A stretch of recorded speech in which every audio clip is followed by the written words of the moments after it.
uNkulunkulu akulonde kubusise Dabuko Pastor Ningi. Inamba-ke usenza ube ngumlandeli kusona ekuseni ka-5 ntambama kuphela uyafona awungathaphi. Sibheka uPhila Sande Gqetshwa noma ke Ngqetshwa noma Gqetshwa uthi molo tata unjani cela ukubuza kukuthini ukuphupha utshekezelwa ngumntana ebusweni.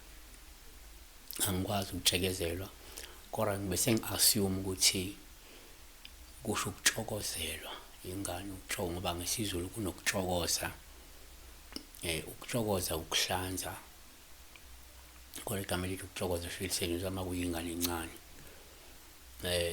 So ngiyacabanga uma kuthi utshekezelwa ingane usho ukuthi utshokozelwa ingane ebusweni.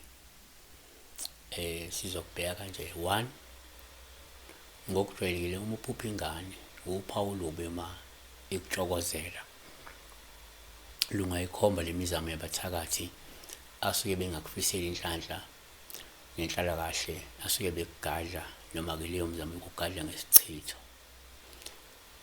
2 kwesinye isikhathi uma uphupha ingane kungawuphawu lubi uma ikutshokozela lusengabuye lusho ukuthi kungenzeka kunodaba noma ke inkulumo ethinta lo mntwana engasivele kodwa ke igcina isekuthunaza noma ikuhlazisa ibese ikwehlisa isithunzi. Kuyenzeka ke uthola ukuthi vele kunenkulumo esele engahle bese iyavela noma iyenziwa leyo nkulumo kuvela imfihlo ezithile noma ingamahlazo athile.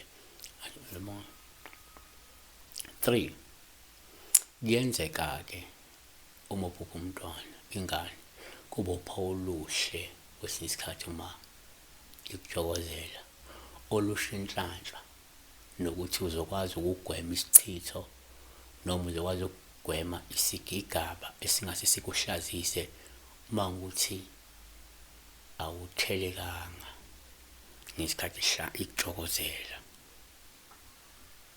Itshokozile wakwazi ukuqhela wakwazi ukuyisusa yabo.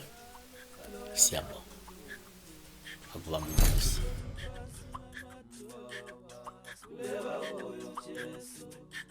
Siweni